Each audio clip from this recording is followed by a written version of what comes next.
గతంలో 10 సంవత్సరాలు ప్రభుత్వం పరీక్షలు పెట్టట్లేదు, ఉద్యోగ అవకాశాలు ఇవ్వడం లేదు, ఉద్యోగ నియామకాలు చేపట్టడం లేదని పిల్లలు ధర్నాలు దీక్షలు చేశారు. 10 సంవత్సరాలు అదే కోసం. ఇప్పుడు మన ప్రభుత్వం వచ్చినాక పరీక్షలు పెడతామంటే కూడా కొంతమంది వాళ్ళను భయపెట్టి రోడ్ల మీదకి తెచ్చి మాకు పరీక్షలు వద్దు వాయిదాలే అని ధర్నాలు చేపిస్తారు. మీరు సివిల్స్కు ప్రిపేర్ అయినరు, సెలెక్ట్ అయినరు, మీరు ఆలోచన చేయండి. ప్రభుత్వం ఎప్పుడైనా పరీక్షలు పెడతామంటే విద్యార్థులు పోటీపడి పరీక్షలు గత 10 సంవత్సరాల నుంచి మనం ప్రిపేరే అవుతున్నాం కదా.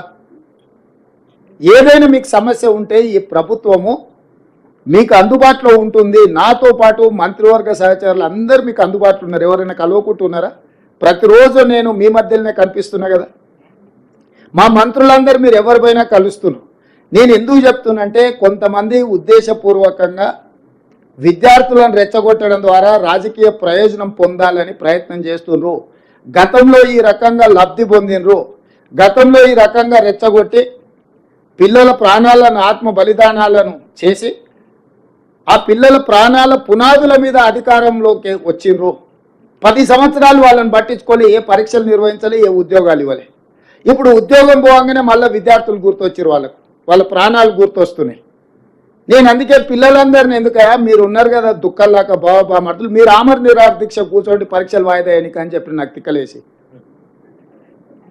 ఎందుకంటే ప్రభుత్వం పరీక్షలు నిర్వహించాలనుకున్నా మీకు ఉద్యోగాలు ఇవ్వాలనే కదా. మాకేం ఉద్దేశం ఉంది? వాయిదాలు వేస్తే మాకే మంచిది, మీకే నష్టం.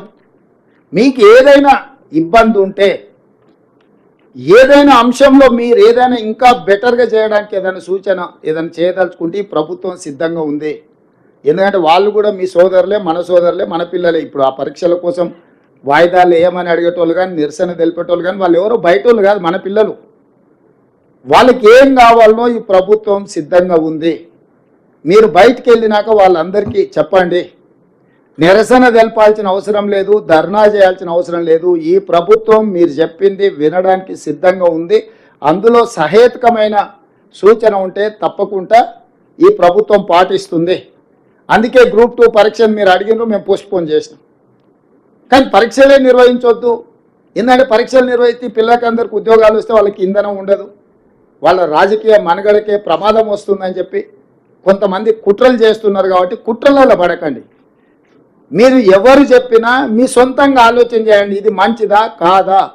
ఈ ప్రభుత్వం ఉద్యోగాలు ఇవ్వడం వల్ల ఎవరికి లాభము, ఎవరికి నష్టము, ఈ ప్రభుత్వం పరీక్షలు నిర్వహిస్తే ఎవరికి మేలు జరుగుతుంది.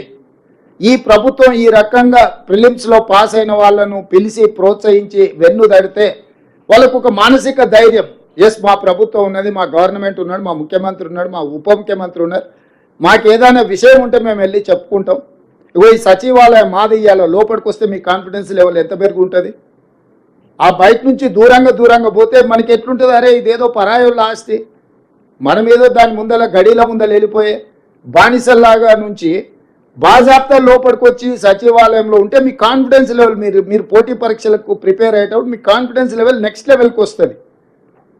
అందుకే సచివాలయంలోని ప్రోగ్రాం పెట్టాలని మా ఉప ముఖ్యమంత్రి గారు సూచన చేస్తే తక్షణమే చెప్పిన, ఎస్ పిలవండి సచివాలయం